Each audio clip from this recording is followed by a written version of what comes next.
matin, dans justement un suivi par rapport à la semaine passée, et puis on est à 3 jours avant Noël, et puis j'avais à cœur qu'on regarde à quelques textes bibliques dans le cadre du récit de Noël, et puis de découvrir, redécouvrir, revisiter quelques titres donnés à Jésus-Christ.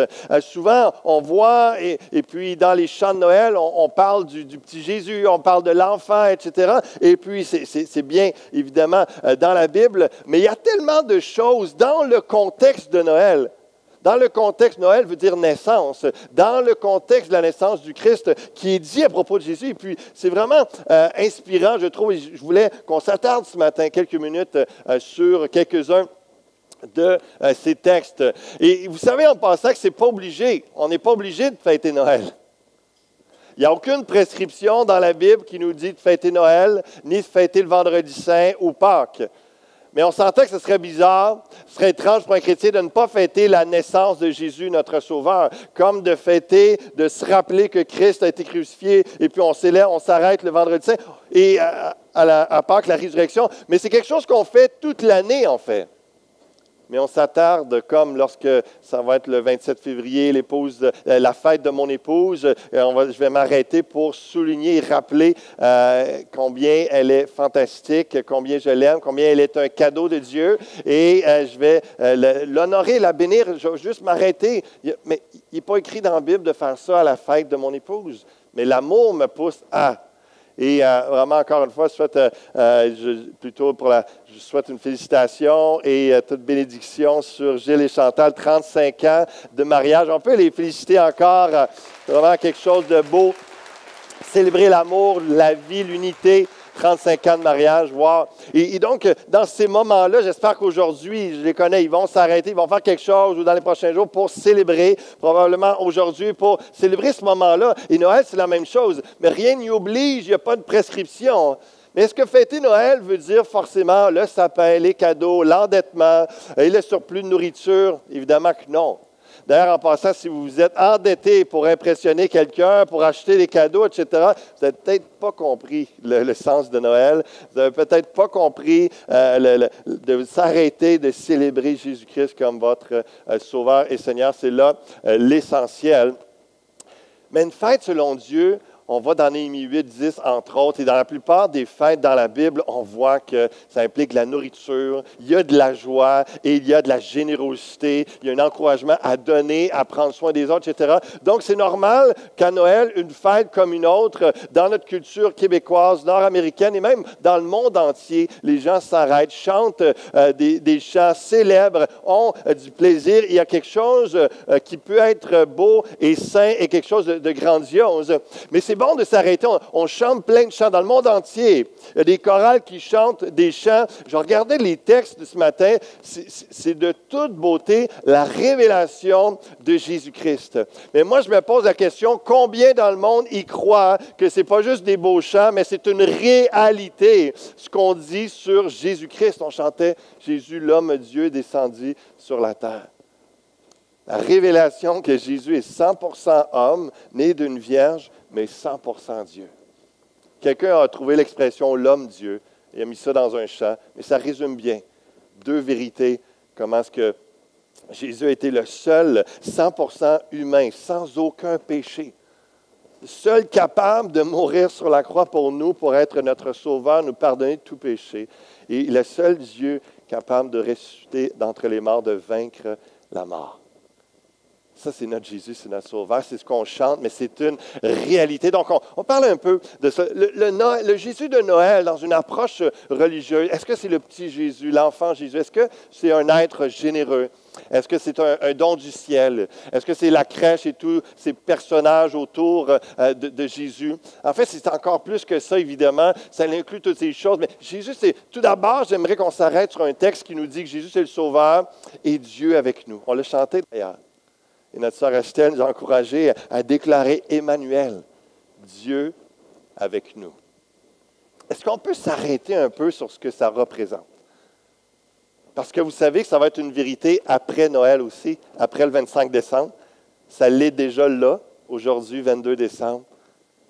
ça va l'être demain, ça va être continuellement où ce que Jésus, c'est notre Sauveur. Jésus est Emmanuel, Dieu avec nous. Matthieu 1, verset 21, « Elle enfantera un fils et tu lui donneras le nom de Jésus. C'est lui qui sauvera son peuple de ses péchés. » Jésus veut dire Sauveur, donc sa mission, son être complètement, sa réalité, son existence sur terre a été pour sauver son peuple de ses péchés. Tout cela arriva afin que s'accomplisse ce que le Seigneur avait annoncé par le prophète. « Voici, la Vierge sera enceinte, elle enfantera un fils et on lui donnera le nom d'Emmanuel, ce qui signifie Dieu avec nous. » J'ai ma troisième fille, on aimait beaucoup le nom Rose parce que mon arrière-grand-mère qui est toujours vivante, 108 ans, elle s'appelle Rose. Et puis, on voulait, il y a 8 ans, lorsque mon arrière-grand-mère avait 100 ans, notre fille Rose, elle est née. Et puis, avec mon nom de famille, c'est court, donc on cherchait un nom composé.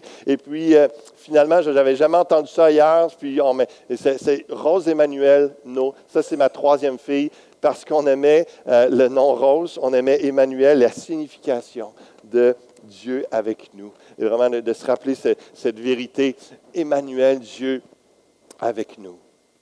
Dieu est avec nous ce matin, il le sera demain. Et je peux vous dire qu'il était avec moi vendredi soir dans un temps de prière béni que le Seigneur m'a permis. J'étais seul à la maison. Mon épouse, les enfants étaient au Club Awana, ici en ce lieu. Puis il y avait la jeunesse. Mes 2 autres filles plus vieilles étaient avec la jeunesse, les adolescents. Et puis j'étais en prière, en recherche de la face de Dieu pour le message de ce matin. Puis avec tout ce qui se passe à l'Église Fusion aussi, en préparation pour 2020, le Seigneur me parlait. Puis je commençais à écrire des choses. J'étais en moment de bénédiction, d'extase, parce que Emmanuel, Dieu est avec nous. Dieu est présent. Il est là sur terre. Il me montrait des choses, des leaders à rencontrer, des décisions à prendre pour l'année prochaine. Et puis, j'étais excité. J'écrivais des choses. Et puis, le Seigneur m'emmène aussi. Je commence à voir mes enfants. Puis, il me donne des paroles prophétiques pour chacune de mes filles. Et là, j'avais dans mon cœur, à Noël, avant de leur donner leur cadeau physique, si on me mettait à carte, tu vas leur donner le cadeau, la parole. Donne-leur, affirme les paroles que ce n'est pas à Noël comme ça à chaque année, mais j'ai un moment de grâce parce qu'Emmanuel, Dieu est avec nous. Et le 25 au matin, lorsque ce sera le temps de développer les cadeaux, je vais asseoir chacune de mes filles et puis leur prophétiser les paroles que Dieu a mises sur mon cœur parce qu'elles sont précieuses. Dieu les aime. Et je vais leur expliquer que Dieu est présent. Dieu est réel, il est vivant, il a une parole pour chacune d'elles. Emmanuel. Jésus le sauveur de quoi? On le voit dans le texte, on le dit, sauvera son peuple de ses péchés. Il y a un autre texte qu'on va voir dans quelques secondes, un sauveur qui nous délivre de nos ennemis. 2 choses que Jésus le Sauveur est censé avoir fait dans votre vie. Et est-ce que c'est une réalité pour chacun d'entre vous? Est-ce que Jésus peut déclarer maintenant que Jésus m'a sauvé de tous mes péchés? Il m'a pardonné, je peux le dire, de tout mon cœur et le chanter, élever vraiment haut mes mains et le déclarer fort, jour après jour et semaine après semaine. Jésus est mon Sauveur. Jésus est mon sauveur. Il m'a sauvé de mes péchés. Dieu ne me voit plus comme un pécheur. Il me voit comme quelqu'un de sauvé par son Fils Jésus-Christ de ses péchés. Il y a un sauveur qui nous délivre de nos ennemis. Luc chapitre 1, verset 68.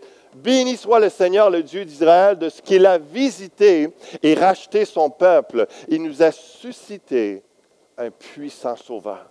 Dans la maison de David, son serviteur, comme il l'avait mentionné par la bouche de ses saints prophètes des temps anciens. Un sauveur qui nous délivre de nos ennemis et de la main de tous ceux qui nous haïssent. Un sauveur qui nous délivre de nos ennemis. Plusieurs commentateurs vont emmener différentes pensées dans Zacharie qui a eu ce chant, cette prière, et puis il déclare les choses prophétiques et sur Jésus-Christ, le Messie qui s'en vient après, même dans le contexte aussi de la naissance, qui s'en vient de son fils Jean-Baptiste. Et là, un sauveur qui nous délivre de nos ennemis. Et dans la pensée de Zacharie, certains vont dire, l'ennemi des Juifs à l'époque, c'était les Romains, c'était Hérode et les Romains. D'autres voit, ça inclut tous ceux qui étaient contre le Messie, même les Juifs eux-mêmes, etc., etc. Oui, mais le véritable ennemi, la parole de Dieu nous dit aussi que c'est la mort. 1 Corinthiens chapitre 15, verset 55. « Mort, où est ta victoire? Mort, où est ton pouvoir de tuer? La mort tient du péché son pouvoir de tuer, et le péché tient son pouvoir de la loi. Mais loué soit Dieu, qui nous donne la victoire par notre Seigneur Jésus-Christ. » Jésus est venu nous sauver de nos péchés parce que le salaire du péché, le résultat d'une vie de péché, c'est la mort. Il nous a sauvés. Il nous a pardonné nos péchés pour pas qu'on ait la conséquence d'une mort éternelle, mais que nous ayons la vie éternelle. Il nous a sauvés également de notre plus grand ennemi, la mort elle-même. Est-ce qu'il y en a dans ce lieu qui peuvent se réjouir jour après jour et avoir, comme le psalmiste le dit, la joie de son salut, de dire, moi j'ai la vie éternelle, j'ai été sauvé de la mort. Est-ce que vous réalisez quand vous chantez les chants de Noël, c'est ça que vous êtes en train de dire? Jésus le Sauveur, un Sauveur nous est né. Il m'a sauvé de mes péchés, il m'a sauvé de la mort qui va finir par venir et il m'a donné la vie éternelle. Jésus Sauveur est lumière dans le monde. Dans Luc chapitre 2, verset 28, il y a Siméon, un homme de Dieu qui a avancé en âge et Dieu lui a dit qu'avant ta mort, tu vas voir le Messie, le Sauveur, tu vas le voir de tes yeux. Et là, lorsque le petit Jésus arrive avec Joseph et Marie, il est inspiré, puis il l'a reçu dans ses bras, bénit Dieu, il dit, « Maintenant, Seigneur, tu laisses ton serviteur s'en aller en paix selon ta parole, car mes yeux ont vu ton salut. » Je viens de voir Jésus, le Sauveur, j'ai vu le salut. Salut que tu as préparé devant tous les peuples, lumière pour éclairer les nations et gloire d'Israël, ton peuple. C'est tellement quelque chose de glorieux qu'on va vivre lorsqu'on va rencontrer le Seigneur, qu'on va vivre dans sa présence pour l'éternité, sans plus de péché, sans plus rien qui s'éloigne de Dieu. On va être dans sa lumière. Et même, on n'aura plus besoin de spotlights. On n'aura plus besoin de LED ou d'halogène ou de quoi que ce soit, de fluorescent. Aucune lumière physique sera nécessaire, juste la lumière de Christ. Mais déjà ici-bas sur terre, par notre foi en Jésus-Christ, on peut être éclairé de notre noirceur. On peut être éclairé dans nos vies, dans nos cœurs, par la lumière de Christ, parce que la lumière de Christ, Jésus lui-même, chasse toutes ténèbres. Cette semaine, j'ai vécu une semaine internationale. Je pense que c'est la première fois que je vis ça aussi condensé en peu de temps. Je jasais avec le pasteur Rick Lamotte, qui est près d'Ottawa en ce moment, donc au Canada. Et puis, on donnait des nouvelles, et puis on a une bonne amitié qui se développe, bonne fraternité. Et puis, on regardait, je lui parlais que j'ai reçu la semaine passée une invitation d'aller prêcher dans une conférence au Congo, à Kinshasa, de retourner à l'été prochain, en août prochain, aller prêcher là-bas. Puis, je disais comment j'étais béni, encouragé. Et puis lui, il se met à me parler du Sénégal. Il dit, je n'irai pas aller avec toi.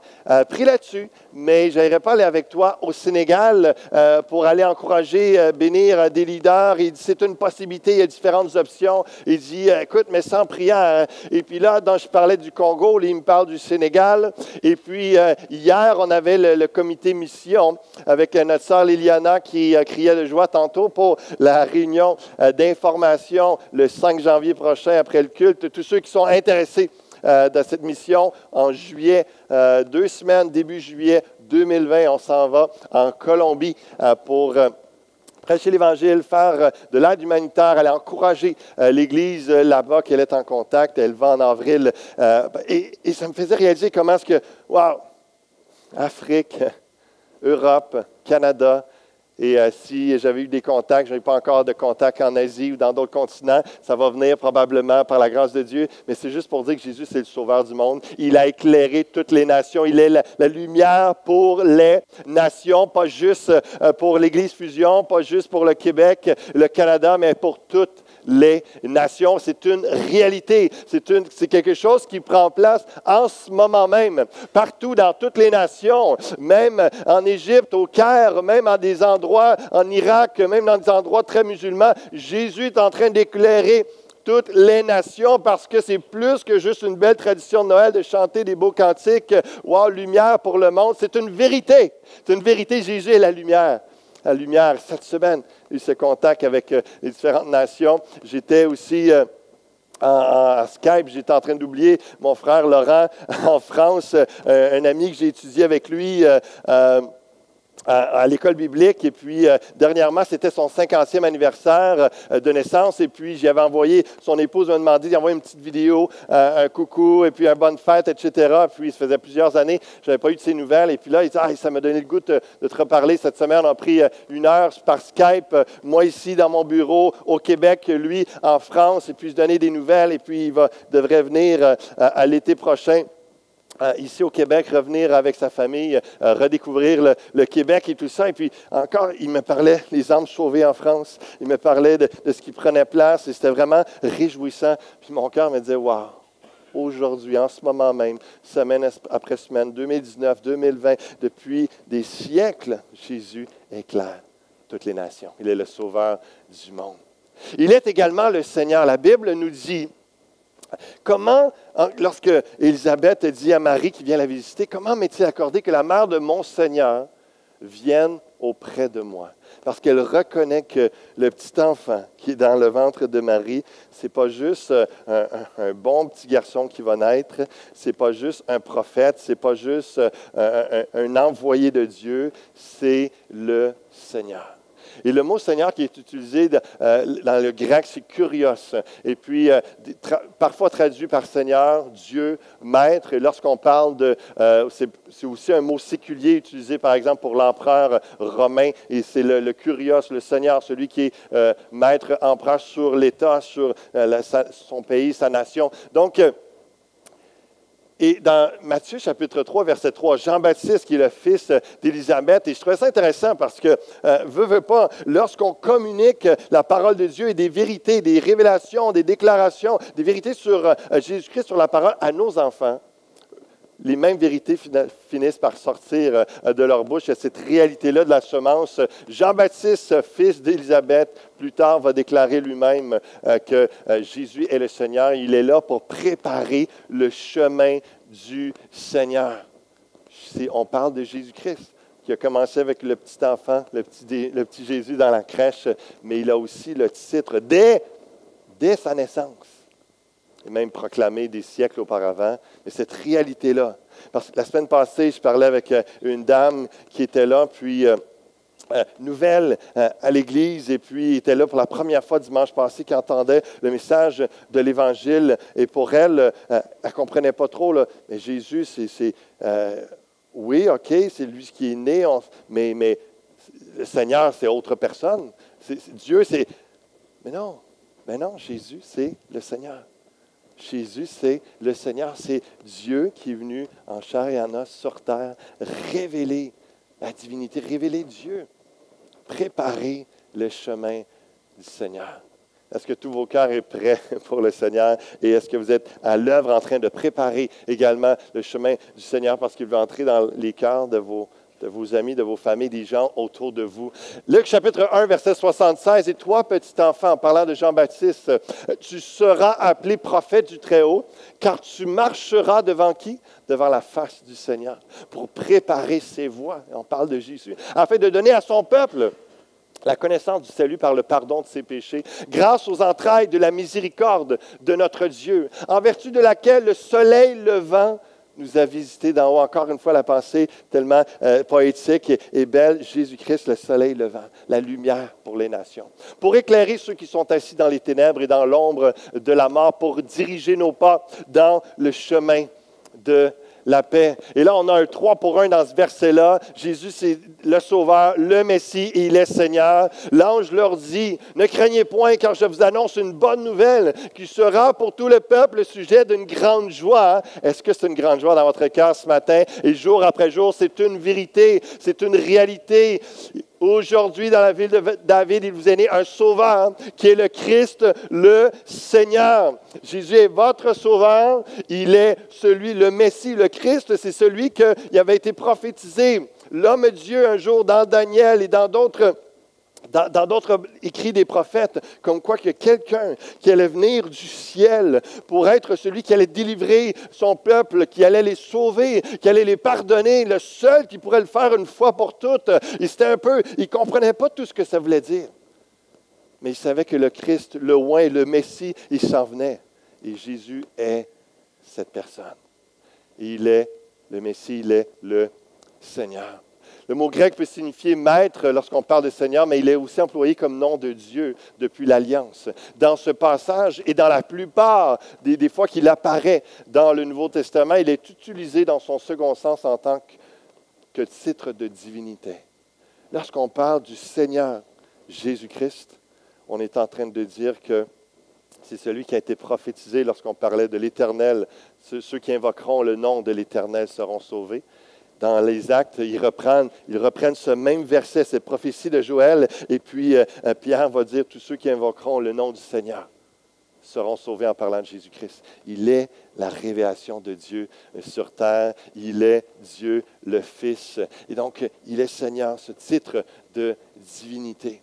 Comprenez-vous que Noël, c'est à l'année longue.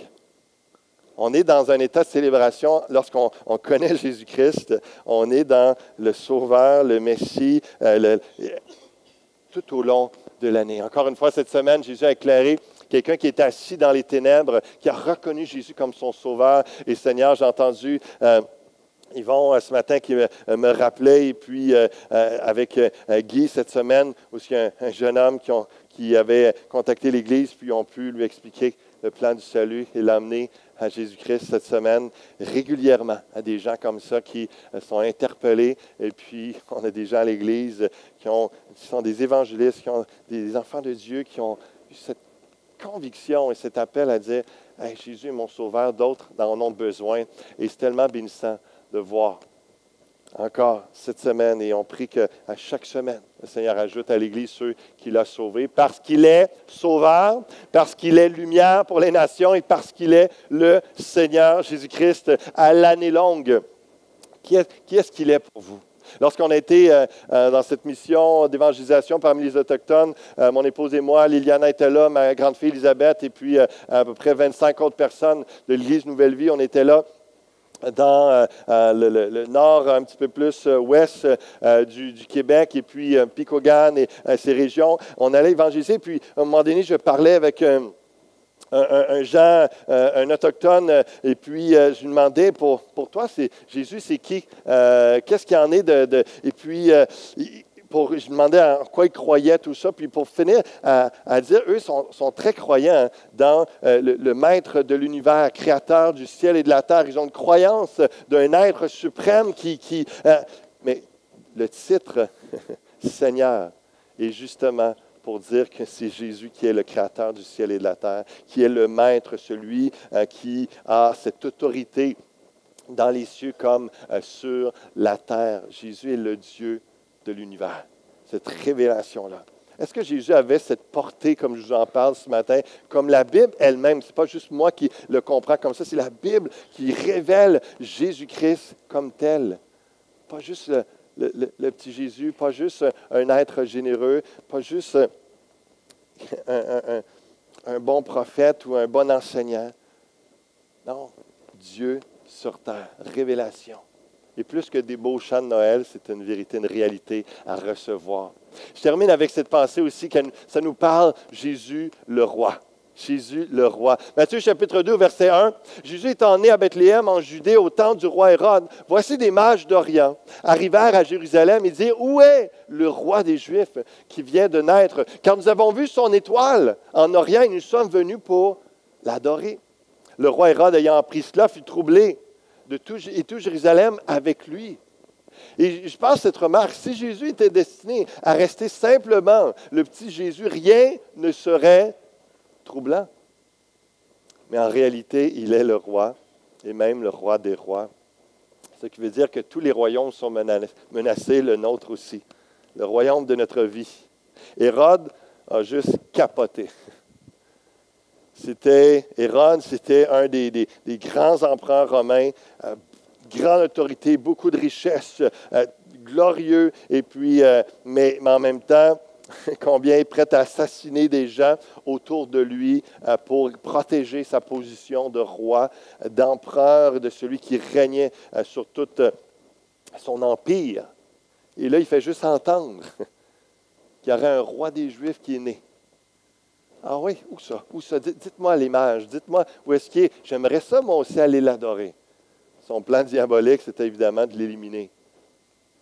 Il a tellement capoté que quand il a vu que les mages ne sont pas revenus le voir pour confirmer où est-ce qu'il était, il a fait tuer tous les enfants de 2 ans et moins dans sa région pour être sûr de ne pas être menacé dans son règne, dans son autorité.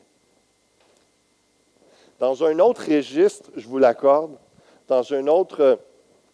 Mais combien de gens, lorsqu'on parle de l'enfant Jésus, ça va. Lorsqu'on parle du Sauveur, Dieu d'amour, ça va. Mais lorsqu'on amène à dire que Jésus, c'est le roi et qu'il veut régner dans ta vie, prendre toute autorité et que tu lui sois soumis, il y en a qui sont prêts à faire bien des choses pour faire taire cette menace. Est-ce que vous comprenez qu'il y a une portion beaucoup plus sérieuse lorsqu'on parle, même à Noël, ce Jésus qui est si beau, si doux, c'est aussi le roi.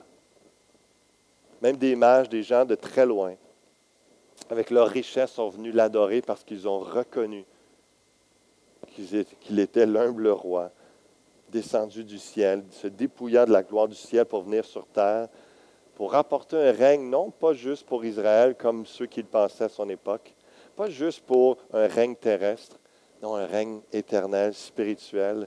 Et comment est-ce que par notre foi en Jésus-Christ, on peut entrer dans ce règne-là?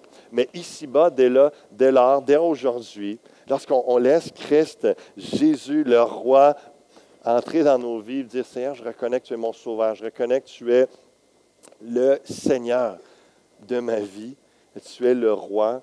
Ça veut dire que son règne de paix, de justice, d'amour va commencer à prendre place, va s'étendre dans votre cœur, dans votre foyer. Quelle est la place de Jésus dans votre foyer? Quelle est la place de Jésus, le roi, dans votre cœur, dans vos pensées, dans tous les aspects de votre vie? Parce que c'est clair qu'un roi est appelé à régner. Et Jésus est notre roi, et il veut régner dans vos vies. Et c'est un beau règne. C'est un très beau règne, puis ça va se continuer pour l'éternité dans son royaume.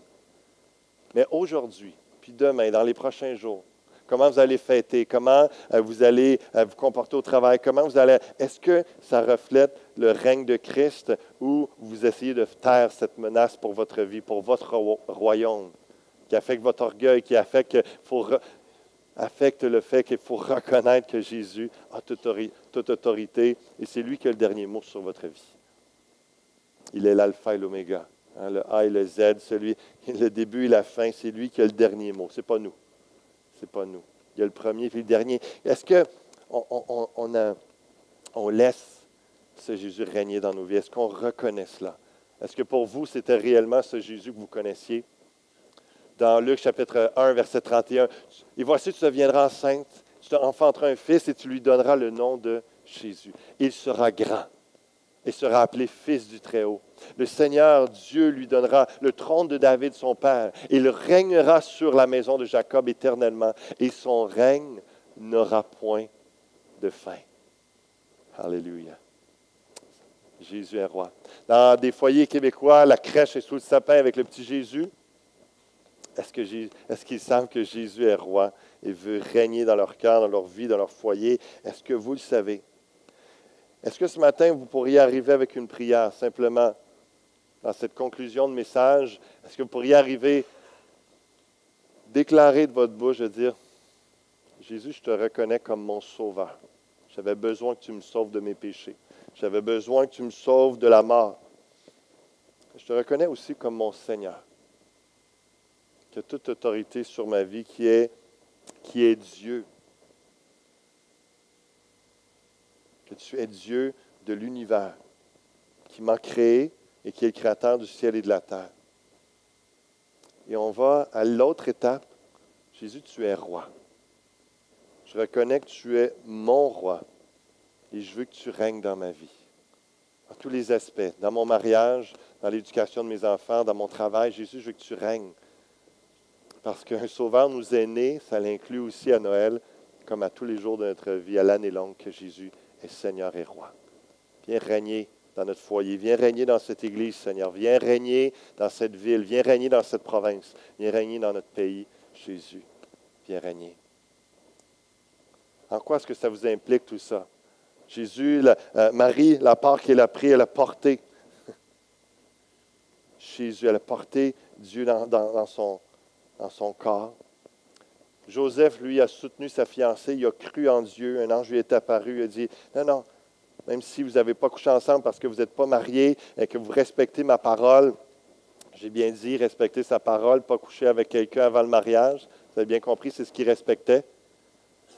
Et un ange révèle à Joseph parce que lui il disait, bien là, ils vont penser qu'elle a été me tromper, on est juste fiancés, c'est impossible qu'elle soit enceinte comme ça. Et là, un ange révèle, non, non, c'est vraiment par le Saint-Esprit. Ne la quitte pas, prends-la réellement pour épouse. Et puis, et là, il y a eu ce miracle dans la virginité de Marie de mettre au monde le sauveur du monde.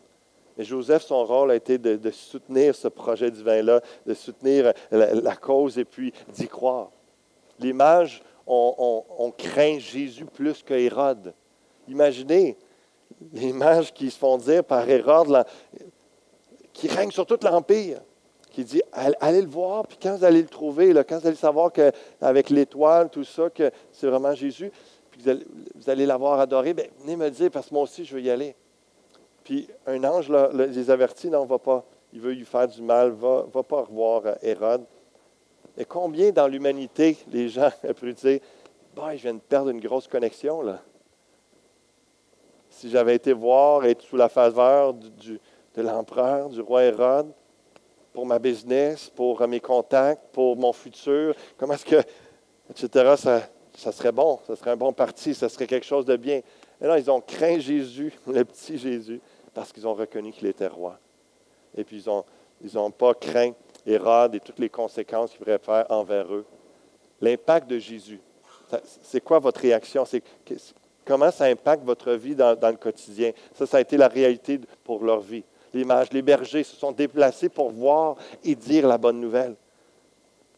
Ils n'ont pas juste resté dans leur champ à continuer leur vie tous les jours. Ah oui, Jésus Sauveur. Ah oui, il est le roi, le Seigneur. OK, c'est super. Puis de continuer comme si de rien n'était. Combien de gens font ça? Est-ce que vous allez faire ça ce matin? Est-ce que vous allez faire ça cette année 2020? Ou plutôt dire, non, ça me fait déplacer dans mon cœur, tout ça, ce que j'entends. Je veux que Jésus règne et je vais aller annoncer cette bonne nouvelle-là. Je vais y croire. Ça va me déplacer, ça va me changer dans mon comportement, dans ma vie tous les jours. Siméon, j'en parlais tantôt, lui confirme le projet divin. Il avertit de ce qui va prendre place parce qu'il y avait quelque chose de réel et une vérité, ou s'il y avait une inspiration. Il dit à Marie, il y a une épée qui va te transpercer l'âme parce qu'il annonçait, prépare-toi. Parce qu'il n'est pas juste venu vivre une belle petite vie sur terre, donner quelques enseignements. Non, il est venu aussi pour amener la consternation, la contradiction entre certaines personnes et surtout mourir sur la croix. Souffrir à notre place. Il est venu les avertir, il est venu bénir Joseph et Marie. Anne, cette femme veuve, qui jeûnait, priait régulièrement pendant des années dans le temple, continuellement en train de chercher la face de Dieu. Elle, lorsqu'elle a vu Jésus, elle parlait de Jésus à tous ceux qui attendaient la délivrance de Jérusalem. On pourrait continuer sur les personnages du récit de Noël et comment ça a eu un impact dans votre vie. La question, c'est « et vous » ? Comment ça vous implique dans le projet divin? Jésus est votre sauveur. Jésus est votre Seigneur. Jésus est votre roi. Dans votre quotidien, ça change quoi? Est-ce que vous y croyez? Est-ce que vous le laissez régner dans votre vie? Je crois simplement que ça commence par une prière de dire « Seigneur, oui, règne dans mon quotidien. Aide-moi à te reconnaître dans ma vie de tous les jours. Je veux que ton royaume de paix, de justice et d'amour puisse paraître dans toute ma vie intérieure, mais aussi dans mon comportement, dans mes relations, mes paroles. Change-moi, Seigneur. » Ça nous pousse à quelque chose. Pour Anne, Ça a été de proclamer publiquement à tous, c'est lui Jésus, c'est lui qu'on attendait, c'est lui qui apporte la délivrance. De raconter notre témoignage de ce que Jésus a fait dans notre vie. Il y en a que ça va être ça, que ça va les impliquer particulièrement. D'autres de soutenir, d'encourager un projet de Dieu et d'aller de l'avant. Qu'est-ce que ça fait dans votre vie? Je vous invite à vous lever, on va terminer en prière ce matin. Tournez nos cœurs dans la simplicité du moment, dans, même je dirais, la douceur et la tendresse de ce moment dans la présence de Dieu. Alors que je vais prier, je vous invite à vous accorder avec moi, puis de conclure avec un Amen pour dire à Dieu, oui, je suis d'accord avec cette prière-là, puis je la fais, mais peut-être même en même temps, il y a peut-être des paroles dans votre cœur, puis dire à Dieu, et reconnaître, déclarer, confesser, Jésus, tu es mon sauveur, tu es ma lumière, pour ma nation comme pour les nations, tu es lumière qui a chassé toutes mes ténèbres. Tu es aussi Seigneur et Roi de nos vies. Merci Seigneur pour qui tu es. Seigneur, dans ce temps de festivité, dans ce temps de fête de Noël où on reconnaît la naissance du Sauveur, on reconnaît Jésus que tu es né, tu es venu réellement sur terre. Et au-delà des chants traditionnels, au-delà des histoires de Noël, au-delà de tous les parties qu'on va faire, tous les repas de famille, on veut reconnaître tout au long de notre vie, tout au long de l'année, que ce moment de ta naissance implique que tu es venu nous sauver. Oui, Jésus, tu es mon sauveur. Merci, Jésus, de nous avoir éclairés. S'il y a des parties d'ombre, de noirceur, de ténèbres dans nos cœurs, viens chasser ces ténèbres par ta lumière. Viens nous révéler ce que l'on dit ou ce que l'on fait comme péché qui te déplaît, afin qu'on puisse se repentir et laisser ta lumière nous éclairer. Et nous faire marcher dans la lumière, nous faire marcher à ta ressemblance, sous ton regard, comme des enfants de lumière, des enfants qui t'honorent, qui te bénissent. Alléluia. Et Seigneur, justement, tu es Seigneur et Roi. Il n'y a personne au-dessus de toi. Il y a le Père qui, dans sa souveraineté, au-dessus du Fils qu'il a envoyé sur terre. Sinon, il n'y a rien au-dessus de toi. Et on soumet notre propre vie à ton royaume, à ton règne. Oui, Seigneur, encore une fois, je le prie, règne dans nos cœurs, règne dans tous les aspects de nos vies, dans cette Église. Alléluia. Et répands ton règne au travers de nous, de toutes nos actions, de tout notre être et nos paroles. Répands ton règne d'amour, de paix, de joie, de justice par la puissance du Saint-Esprit. Alléluia. Viens faire la différence, Jésus. Et de nous de croire en toi au point que ça transforme et bouleverse nos vies et qu'on soit prêt à se déplacer pour toi, à faire ce que tu veux. Et merci parce qu'en tant que Seigneur et Maître et Roi sur nous, tu as aussi responsabilité à notre égard parce que c'est toi qui sais et qui est capable de toutes choses. Donc, tu es là pour nous protéger. Tu es là pour pourvoir à tous nos besoins, nous donner conseil, sagesse, direction à tout moment. C'est une belle relation d'échange et de communion. Merci tellement, Seigneur. Bénis ton peuple en ce lieu, dans ces moments de rassemblement. Révèle-toi à eux, révèle-toi à leur famille. Je te prie que le salut entre dans chaque maison. Dans la puissance du nom de Jésus-Christ, nous t'avons prié. Amen et Amen. Que Dieu vous bénisse. Je vous souhaite un joyeux Noël.